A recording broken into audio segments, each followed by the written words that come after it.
Guys आज का जो टॉपिक है वो बहुत ही इम्पोर्टेंट टॉपिक है और ये जो है CSS मीडिया क्वेरीज है। ये एक बहुत ही इम्पोर्टेंट टॉपिक है और आप इसको ध्यान से समझिएगा कि ये टॉपिक क्या है। अब गाइस हमने काफ़ी ट्यूटोरियल्स में पहले देखा था कि CSS मीडिया क्वेरीज होती क्या है। आज हम उसको प्रैक्टिकल करके समझेंगे और देखेंगे कि CSS मीडिया क्वेरीज होती क्या है। अब गाइस मीडिया क्वेरीज हमें क्यों चाहिए होती हैं? देखो मीडिया क्वेरीज होती क्या है और क्यों चाहिए होती है, इसका बेसिक सिंपल सा आंसर है कि देखो आप अगर आपको जो है वेबसाइट अगर अपने फ़ोन में खोलनी हो तो उसका जो व्यू होता है वो काफ़ी चेंज होता है। और अगर आप उसको टैबलेट में खोलते हो तो वो चेंज होता है, और अगर आप अपने फ़ोन में खोल रहे हो तो चेंज रहेगा, या फिर आपने लैपटॉप में खोलोगे तो चेंज रहेगा, या फिर अगर आप ह्यूज कंप्यूटर्स जो होते हैं उन पे खोलोगे तो वो भी चेंज दिखेगा। तो ऐसा क्यों होता है? ये सब जो होता है वो इसके लिए अलग अलग स्टाइल्स का यूज़ किया जाता है थ्रू CSS, और उसके जो करते हैं उसका नाम होता है मीडिया क्वेरीज। तो मीडिया क्वेरीज की हेल्प से हम जो है वो उसका जो व्यू होता है वो सेट कर सकते हैं, और उसकी हाइट है, उसका जो व्यू होता है, इसकी विड्थ होती है, सब चीज़ें हम उसकी सेट कर सकते हैं। तो media queries can be used to set many things such as width and height of the viewport, width and height of the device, orientation. Using media queries are a very popular technique for delivering a tailored style sheets for desktop, laptops, tablets, and mobile phones. So, as they have also mentioned here, I have also mentioned here that यहाँ पर मैंने क्या लिखा है, मैंने यही लिखा है कि लैपटॉप्स में देख लो या फिर आप टैबलेट्स में देख लो, सबकी जगह अगर आपको अलग अलग जो है व्यू दिखाना है अपनी वेबसाइट का तो आप उसको दिखा सकते हो। ठीक है, तो इसी की हेल्प से हम क्या करते हैं, सेट करते हैं अपनी वेबसाइट को।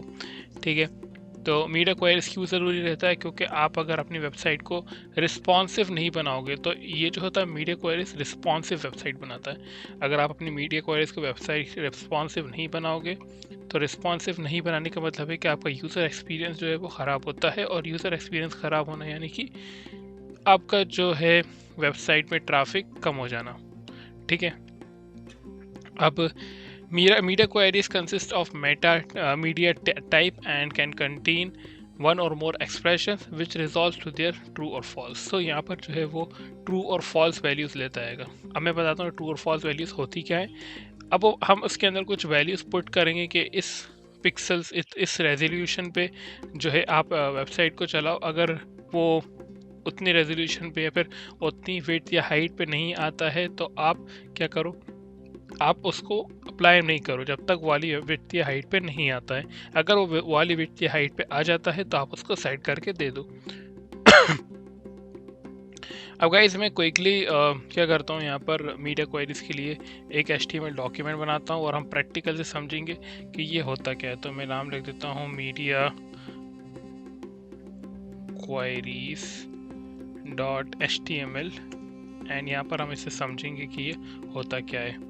ठीक है, तो यहाँ पर मैं स्टाइल मीडिया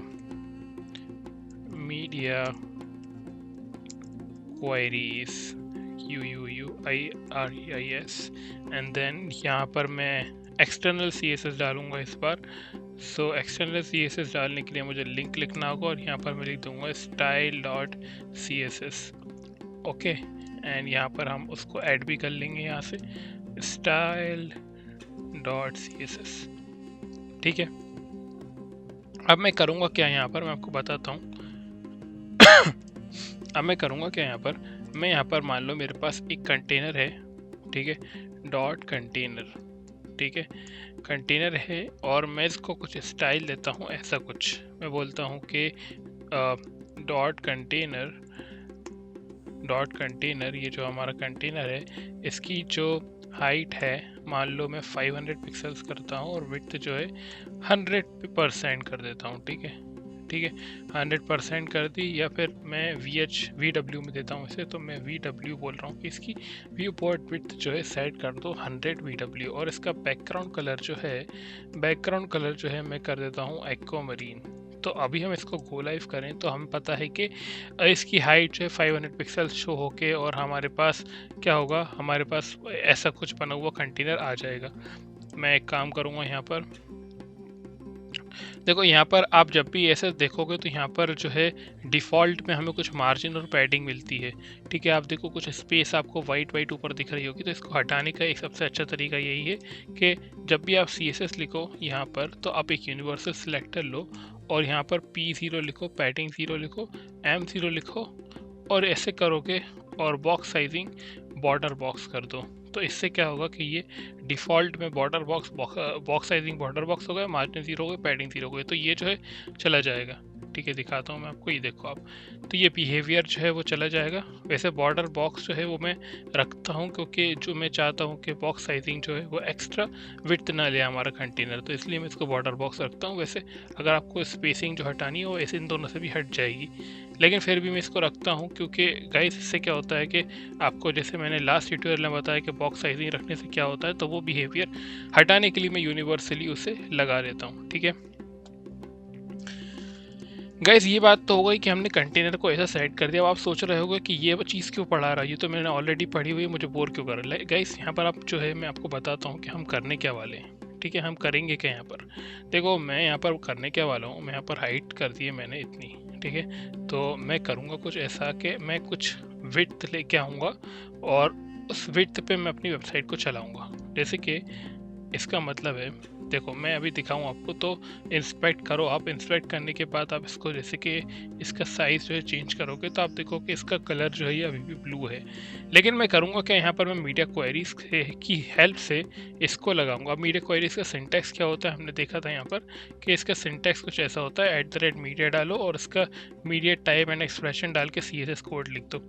तो मैं करूँगा क्या, मैं दिखाता हूँ आपको कि मैं यहाँ पर लिखूँ, अगर @media स्क्रीन लिखूँ, ठीक है, मीडिया स्क्रीन लिख के मैं यहाँ पर कुछ बैकग्राउंड कलर जो है अगर रेड कर दूँ और इसको सेव करूँ, तो मैं आपको दिखाता हूँ कि इससे होता क्या है।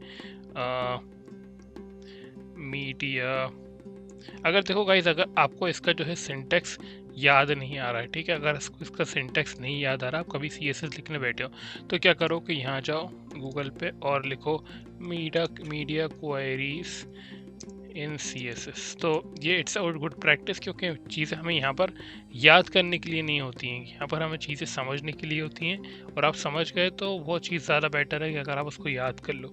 ठीक है, तो अगर मैं यहाँ पर देखूँ तो मैं देख रहा हूँ कुछ मुझे सिंटेक्स मिल जाए, तो मीडिया होवर, तो अगर देखो आप मीडिया मैक्स विड्थ इतनी है।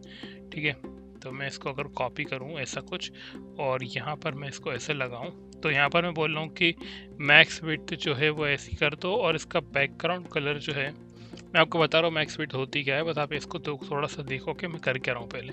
तो बैकग्राउंड कलर जो है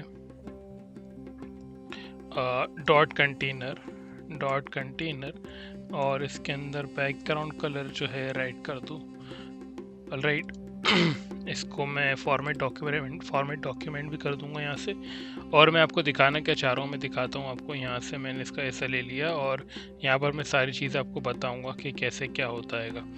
ठीक है, अब गाइस यहाँ पर मैं करने के वालों में इसको साइट को खोलूँगा अपनी जो मैं बना रहा हूँ, और इसको मैं अगर दिखाऊँ आपको, तो अभी मैं कर क्या रहा हूँ, देखो आप कि मैंने बोला है यहाँ पर कि इसकी मैक्स विड्थ जो है वो कितनी होना चाहिए। इसकी मैक्स विड्थ जो है 12,015 पिक्सल्स, यानी कि इससे ज़्यादा अगर हो, ठीक है, इससे ज़्यादा अगर हो तो ये अप्लाई कर दो एक्वामरीन, और इसके अंदर जितनी भी हो, ठीक है, इसके अंदर जितनी भी हो 12,050 पिक्सल्स के अंदर, तो उसको राइट कर दो। ठीक है, दिखाता हूँ मैं आपको। देखो मैं जैसे ही इसको कम करूँगा तो 12,050 पिक्सल्स में काम करता हूँ, इसको मैन्युअली लिखता हूँ, मैं लिखता हूँ 12,050 पिक्सल्स और एंटर करता हूँ, तो देखो। और अगर मैं इसको एक पॉइंट कम करूँ तो देखो आप, तो देख सकते हो आपके जैसे ही मैं इसको 12,000 मैं इसको 1249 पिक्सल्स कर रहा हूँ। आप यहाँ पर ऊपर देखो, इधर पर जहाँ पर मैं टाइप कर रहा हूँ, मेरे यहाँ पर कर्सर रहेगा, तो आप इसको देखो, तो मैं जैसे इसको कम कर रहा हूँ बढ़ा रहा हूँ, तो आप देखो कि इसका जो जैसे ही 12,050 को एक्सीड करेगा, वैसे ही ये एक्वा मरीन में हो जाएगा। वैसे ही अगर मैं इसको एक कम करता हूँ तो रेड में हो जाएगा। तो जैसे इसका इसे बोलते हैं हम रिस्पॉन्सिवनेस, तो आप इसको देख लो जितना भी हम कम कर लें अब चेंज नहीं होगा। लेकिन हम इसको 1250 से अगर बढ़ाएं तो ये जो है इसका एक्वा मरीन कलर ये ले लेगा। तो यही होती है हमारे रिस्पॉन्सिव का एक एग्जांपल है, मैं आपको बता रहा था। ठीक है, तो ये हो गई हमारी मैक्स विड्थ। और कुछ एग्जांपल्स हम लगा सकते हैं। ठीक है, अब यहाँ पर तो मैंने एक कर दिया। ठीक है, अगर मैं कुछ और भी करना चाहूँ, जैसे कि मैं 12,000 की जगह 12,050 की जगह मान लो मैंने 900 कर दिया। ठीक है, और मैं इसका कलर जो है सैल्मन रख देता हूँ, और मैं इसको अब देखो कम करता हूँ तो देखो कि ये कैसे बिहेव करेगा। जैसे ही मैं 900 पे आएगा तो ये सैल्मन कलर ले लेगा, ये देखो आप। और मैं और चीज़ें भी इसके अंदर ऐड कर सकता हूँ। ज़रूरी नहीं है कि मैं 2 या 3 कर सकता हूँ, मैं n नंबर ऑफ़ चीज़ें ऐड कर सकता हूँ। मैं 600 करूँ और यहाँ पर मैं सैल्मन की जगह मान लो मैं पर्पल कर देता हूँ। तो यहाँ पर आप देखो कि पर्पल करने के बाद ये होगा क्या कि ये 600 पे पर्पल कलर का हमें दिखेगा। तो आप देखो हम शुरू से लेके आएंगे तो इसका कलर कैसे चेंज हो रहा है। ठीक है, तो अब देखो मैं अगर आपको MDN की वेबसाइट पे दिखाऊं और यहाँ पर इंस्पेक्ट करके दिखाऊं तो इसकी रिस्पॉन्सिवनेस देखना आप। मैं इसको बड़ा करता हूँ फुल स्क्रीन पे, तो देखो अभी आप अपना लैपटॉप की जो क्या बोलते हैं लैपटॉप की जो लैपटॉप का जो व्यू होता है आप उस पर देख रहे हो अभी। ठीक है, उसकी जो विड्थ होती है उस विड्थ पे देख रहे हो। लेकिन अगर मैं इसको कम करूँ, मैं इसको कम करके जाऊँ तो कम करते करते करते करते ऐसा कुछ हमारे पास व्यू आ गया। अब देखो यहाँ पर हमारे पास एक टॉगल बाहर बना हुआ आया हैगा। ठीक है, और इसको देखो तो आप ऐसा कुछ हमारे पास ऐसा व्यू दिखेगा। अब इसको और कम करूँगा तो आप देखो कि हमारे पास ये और श्रिंक होके हमारे पास आ रहा है, और इसकी रिस्पॉन्सिवनेस देखो काफ़ी बढ़िया है इसकी रिस्पॉन्सिवनेस। तो गाइस बहुत ही ज़रूरी रहता है कि आप इसकी रिस्पॉन्सिवनेस अच्छी रखो। अगर आपकी रिस्पॉन्सिवनेस अच्छी नहीं है और आपका कुछ ख़राब सा दिख रहा है तो फिर वो होगा कि यूज़र एक्सपीरियंस ऑफ कोर्स ख़राब होगा। तो आप इसको देखो कि आपकी ये जो वेबसाइट है काफ़ी अच्छी है। तो इन्होंने देखो यहाँ पर लाइट डार्क मोड भी दिया है, जावास्क्रिप्ट से करते हैं ये। अब गाइस यहाँ पर हमने देखा कि ऐसे कैसे चेंज हो रहेगा ये। अब इसके अंदर हम कुछ चीज़ें और भी डाल सकते हैं, ज़रूरी नहीं है कि हम बैकग्राउंड कलर को ही चेंज करें। अगर हम इसके अंदर मान लो मेरे पास एक H1 है, H1 के अंदर बोला कि मैंने इसका जो दिस इज़ अ हेडिंग, ठीक है, this is a heading, and मैं करूँगा क्या यहाँ पर मैं बोलूँगा कि इन सबको अभी तो कमेंट आउट कर दूँ मैं। ठीक है,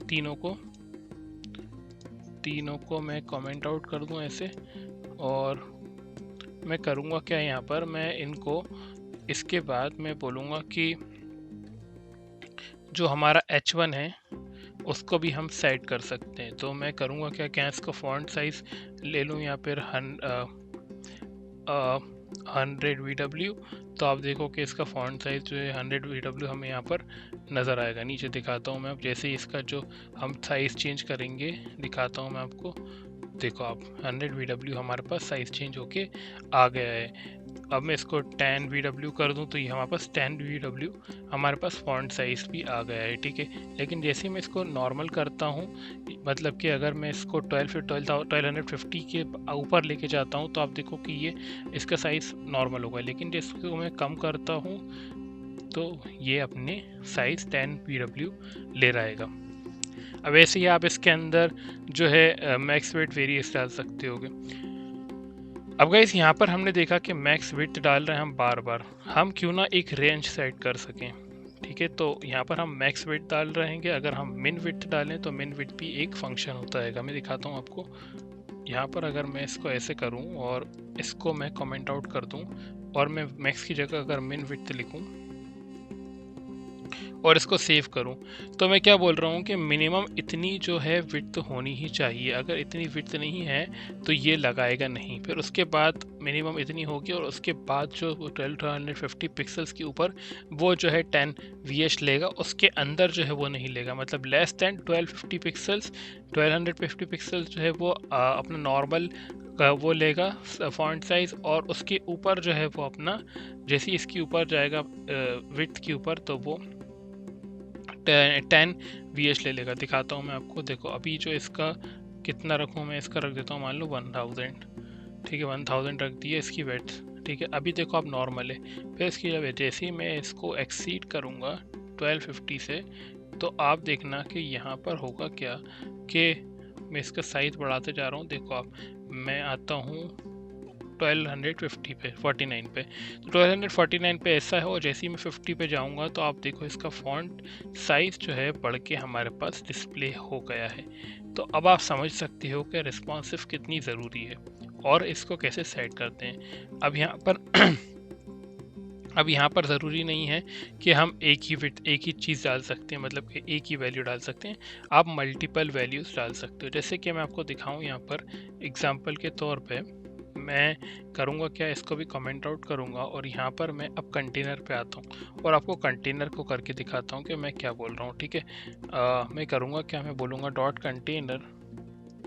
ठीक है, डॉट कंटेनर, और इसका जो बैकग्राउंड कलर है वो कर दो सैल्मन या फिर सी ग्रीन कर देता हूँ। ठीक है, मैं करूँगा क्या, यहाँ पर मैं बोलूँगा कि मैक्स विड्थ जो है इसकी कर दो 1250 पिक्सल्स, एंड मिन विड्थ जो है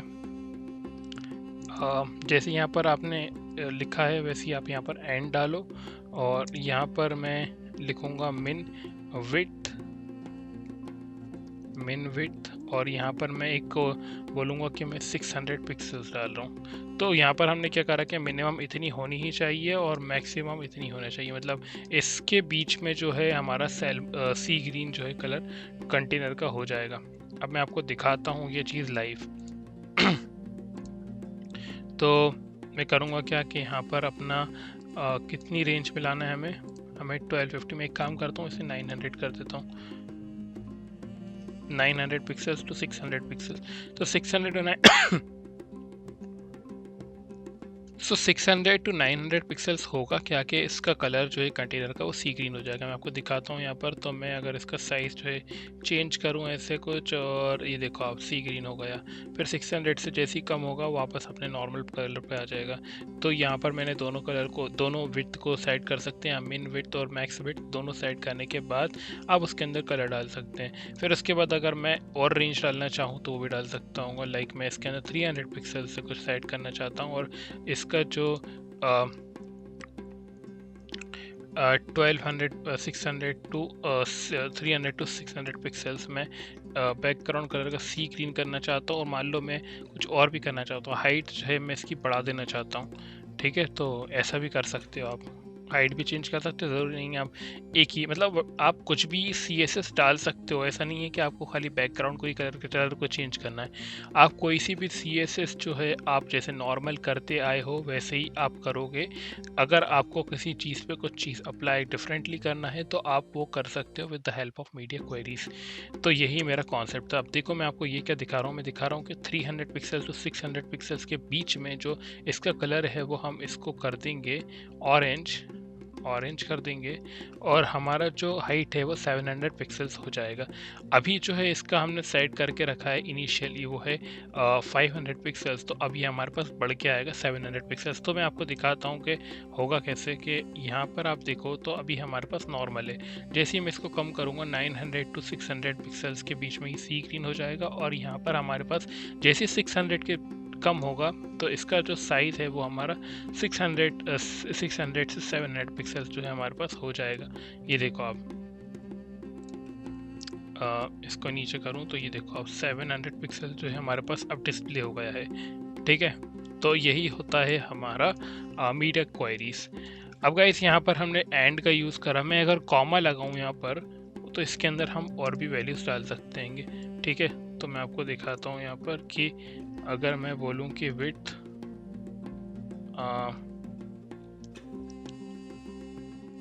अगर मैं यहाँ पर मान लो मैं बोल दूँ कि मिन विड्थ जो है मिन विड्थ मैंने कॉमा दिया है, और मिन विड्थ में करने क्या चाह रहा हूँ मैं जो है कॉमा दे के मिन विड्थ भी डालना चाह रहा हूँ। तो मैं आपको दिखाता हूँ मेरा कहने का मतलब क्या है। अगर मैं यहाँ पर ऐसे कुछ कर दूँ और इसको मैं कमेंट आउट कर दूँ या फिर मैं रहने देता हूँ, तो मैं करने क्या जा रहा हूँ, मैं देखो मैं बोल रहा हूँ कि जो हमारा मिन विड्थ है, या फिर मैं इसको मैक्स कर देता हूँ। ठीक है, max width, okay, max width इतनी होना चाहिए। तो गाइस देखो मैं करना क्या, मैंने किया क्या है यहाँ पर, मैं आपको बताता हूँ। देखो सिंपल चीज़ की है मैंने यहाँ पर, मैंने किया क्या है यहाँ पर, मैंने बोला है कि मिन विड्थ अगर 600 पिक्सल टू 900 पिक्सल्स है तो इसका कलर जो है वो सी ग्रीन कर दो, ठीक है। और फिर उसके बाद मैंने किया क्या है, मैंने जो मीडिया क्वेरीज सेकंड वाले में जो लगा, ये वाला जो पार्ट है मैं बता रहा हूँ, इसके अंदर मैंने किया क्या है, मैंने बोला है कि मैं इसको थोड़ा जूम इन करता हूँ। देखो मैंने बोला क्या है कि मैं करूँगा क्या, यहाँ पर मैं बोला कि मिन विड्थ अगर 300 टू 600 पिक्सल्स है तो इसकी हाइट और कलर जो है, बैकग्राउंड कलर जो है वो ऑरेंज कर दो, ठीक है। फिर साथ ही साथ मैंने एक और चीज़ बोली है कि अगर ऐसा नहीं है, और अगर और बोला है मैंने कॉमा यानी कि और अगर ऐसा भी है, अगर ऐसा भी है कि उसकी जो मैक्स विड्थ है अगर 1200 पिक्सल्स है तो भी इसका जो कलर है वो ऑरेंज कर दो, ठीक है, बैकग्राउंड कलर जो है वो ऑरेंज कर दो।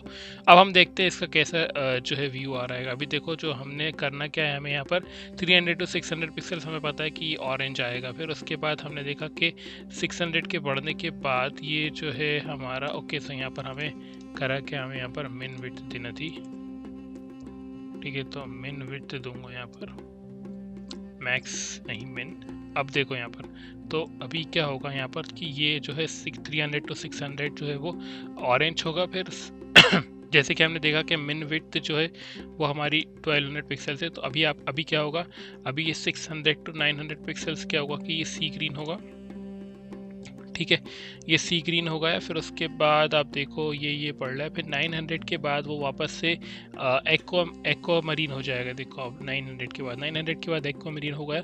फिर जैसे ये 1200 पे आएगा फिर से ये ऑरेंज हो जाएगा और इसकी हाइट जो है बढ़ जाएगी। दिखाता हूँ आपको, ये देखो हाइट बढ़ गई और इसका कलर जो है वो ऑरेंज हो गया है। तो अब आप समझ रहे हो कि यहाँ पर कॉमा लगाने से क्या फ़र्क हुआ, यहाँ पर फ़र्क हुआ कि हम दो दो चीज़ें एक पे लगा सकते हैं, यानी कि दो रेजोल्यूशन ऑफ स्क्रीन हम एक स्टाइल उसके अंदर पुट कर सकते हैं एक साथ, ठीक है। तो आई होप कि आपको ये चीज़ समझ में आ गई है और आपको मीडिया क्वेरीज जो है कॉन्सेप्ट क्लियर हो गया है कि मीडिया क्वेरीज से हम क्या कर सकते हैं।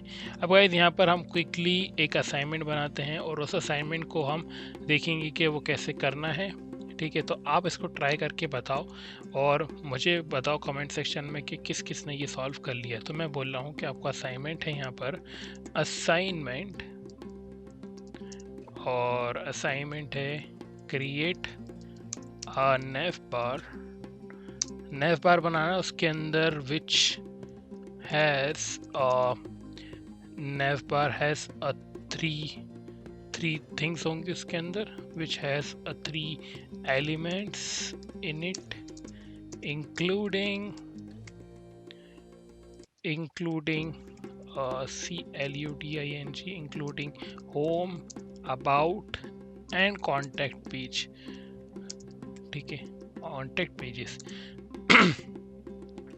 अब इस कॉन्टैक्ट पेजेस के साथ आपको 3 चीज़ें सेट करनी है इसके अंदर। सबसे पहला, डू द फॉलोइंग। सो मैं बोलूँगा कि use media queries to QUURIS to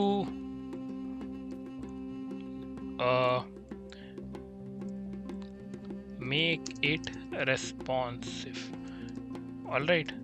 तो यहाँ पर मीडिया क्वेरीज का यूज़ करते हुए इसको रिस्पॉन्सिव बनाना है। और आप क्या कर सकते हो कि यहाँ पर मैं क्या बोल रहा हूँ, मैं यहाँ पर आप क्या कर सकते हो, सबसे पहले यहाँ पर आप एक नेव बार बनाओ, ठीक है। फिर उसके बाद सेकंड आप उसके अंदर UL डालो, अनऑर्डर्ड लिस्ट के अंदर आप लिस्ट डालो और उसके अंदर एंकर टैग डालो। फिर उसके बाद आप करोगे क्या यहाँ पर, उसके बाद आप यहाँ पर ये कैपिटल A क्यों आ रहा है, ऐसा कुछ करोगे। और फिर उसके बाद आप करोगे कि यहाँ पर ये बना लिया आपने नेव बार के अंदर आप बनाओगे UL LI और A नेव बार जो होता है वो NAV से लिखा जाता है, बट यहाँ पर मैं आपको बता रहा हूँ नेव लोगे, नेव बार के अंदर आप ULLIA डालोगे, फिर उसको जो है आप उसका साइड करोगे। ऑलराइट, तीनों को आप बनाओगे, एक ब्यूटीफुल सा नेव बार बनाओ, फिर उसके बाद उसकी रेस्पॉन्सिवनेस सेट करो। अब यहाँ पर 3 चीज़ें करना है आपको कि 3 यहाँ पर आपको विड्थ सेट करनी है ऑफ द स्क्रीन। 3 स्क्रीन के लिए बनाना है। पहला जो है आपको कंप्यूटर के लिए बनाना है, which has the screen of मान लो मैक्स विड्थ, सॉरी मैक्स नहीं, मिन विड्थ, इतनी मिन विड्थ तो होनी ही चाहिए। या फिर मैं एक काम करता हूँ, रेंज लिख देता हूँ 1200 पिक्सल्स टू 1200 पिक्सल्स, ठीक है। फिर उसके बाद यहाँ पर हम 4th पे आते हैं। एक काम करता हूँ, मैं कंप्यूटर के साथ ही सारा लिख देता हूँ। यहाँ पर मैं बोलता हूँ कंप्यूटर, फिर मैं बोलता हूँ आईपैड। यहाँ पर मैं सब रैंडम वैल्यूज बता रहा हूँ, तो आप ये मत सोचना कि आईपैड कितनी ही होती है। मैं सिर्फ बोल रहा हूँ कि हाँ आईपैड में ऐसा होता होगा। तो 600 पिक्सल्स। देन यहाँ पर आपको करना क्या है, यहाँ पर आपको